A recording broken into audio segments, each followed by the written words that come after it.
The early childhood of Mary is attributed to the Gospel of Luke and the Gospel of James. The life of Mary has been documented by historians as being written prior to the year 200 AD. As time drew near for the Redeemer of the world to be born, there lived in the town of Nazareth, in Galilee, a man by the name of Joachim, with his wife Anna. Joachim was a direct descendant of King David, but lived a very modest and simple life. Both he and his wife were God-fearing people and were known for their humility and compassion. They never had children and, being very aged, had little chance at having any. They continuously prayed to God to send them a child. They even made a promise that if they had a child, they would offer that child to the service of God. Childlessness was especially difficult for Joachim, because according to prophecy, the Messiah Christ was to be born into his family line.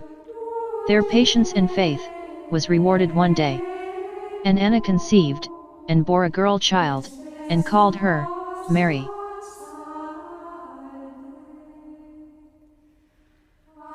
When the Virgin Mary became 3 years old, her parents, Saints Anna and Joachim, was ready to carry out their promise to God. They took our Blessed Mother to the temple, in Jerusalem, in order to devote her to God. Mary was left to stay, at the temple, in a special school for girls. Mary was placed on the 3rd step of the temple, and there she danced with joy, and all the house of Israel loved her. Without looking back, Mary was eager to climb the stairs of the temple. It was there, in that temple, that she was nurtured, and her parents returned glorifying God. There she, with the other girls, was taught the law of God, and also some handiwork. She prayed, and read the scriptures. The Blessed Virgin lived at the temple for approximately 11 years, and grew up to be deeply religious, and obedient to God, as well as very modest, and hard-working.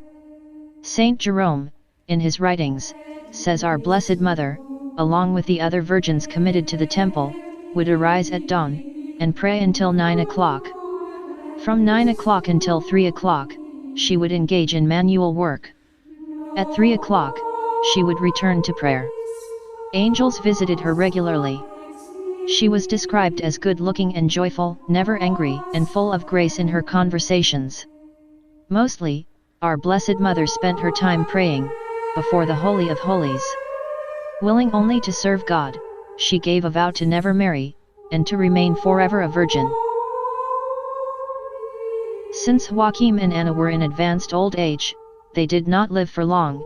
After her presentation to the temple, and the Virgin Mary was left an orphan. When she reached her 14th birthday, according to the law, she could no longer stay at the temple, and had to wed.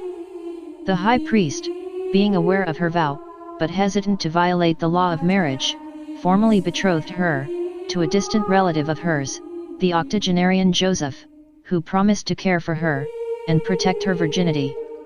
Joseph lived in the town of Nazareth, worked as a carpenter, and also came from the lineage of King David. The Virgin Mary led as modest life in the home of Joseph, as she did in the temple. Mary retired to her parents' house in Nazareth, with 7 virgins of her age, who had been nurtured with her. The angel Gabriel appeared to her, and announced to her that she was to give birth to the Son of God. When Joseph was told, he blamed himself, for he felt he had failed to protect her. But that very night, an angel appeared to Joseph in a dream, and said that she has conceived her child through the grace of the Holy Spirit. On the way to Bethlehem, Mary came down from her donkey, knowing that her time had come. Joseph took her into a cave, and while the heavens stood still, and the birds of heaven rested, while time itself throughout nature and humanity came to a stop, there, Mary gave birth to Jesus.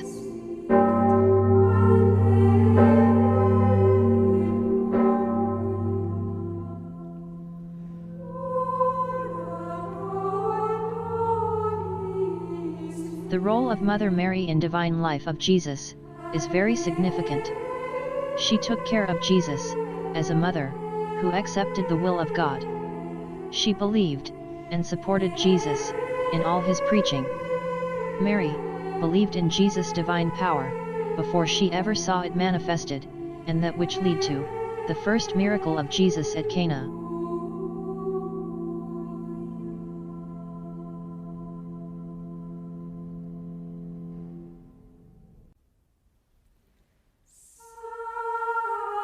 With a pure heart and clean hands, Mary bared the pain that no woman faced in the world, when her son was beaten to death. She saw his son fall at the base of the cross, and she felt the splatter of blood, coming from his beloved son. Mary joins the apostles, after death of Jesus. She provides a model of prayer, and encourages the apostles to wait, and pray for the Holy Spirit. She models how to be active, in preparing for the Holy Spirit.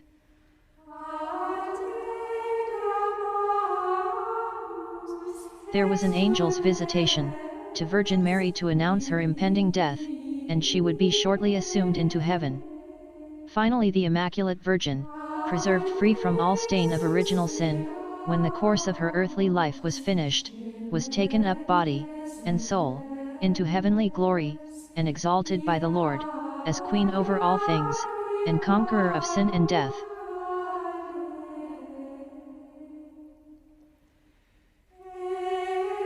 Mary is a symbol of justice, as stood by the cross, not to just see the death of her son, not to witness the suffering of her son, but to look forward to the salvation of the human race.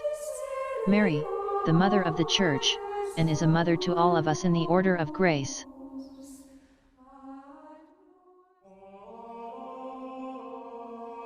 The angel of the Lord declared unto Mary, and she conceived of the Holy Spirit. Hail Mary, full of grace, the Lord is with thee. Blessed art thou among women, and blessed is the fruit of thy womb, Jesus. Holy Mary, Mother of God, pray for us sinners now and at the hour of our death. Amen. Behold the handmaid of the Lord. Be it done unto me according to thy word. Hail Mary, full of grace, the Lord is with thee. Blessed art thou among women, and blessed is the fruit of thy womb, Jesus. Holy Mary, Mother of God, pray for us sinners now and at the hour of our death. Amen. And the Word was made flesh, and dwelt among us. Hail Mary, full of grace, the Lord is with thee. Blessed art thou among women, and blessed is the fruit of thy womb, Jesus. Holy Mary, Mother of God, pray for us sinners now and at the hour of our death. Amen. Pray for us, O Holy Mother of God, that we may be made worthy of the promises of Christ.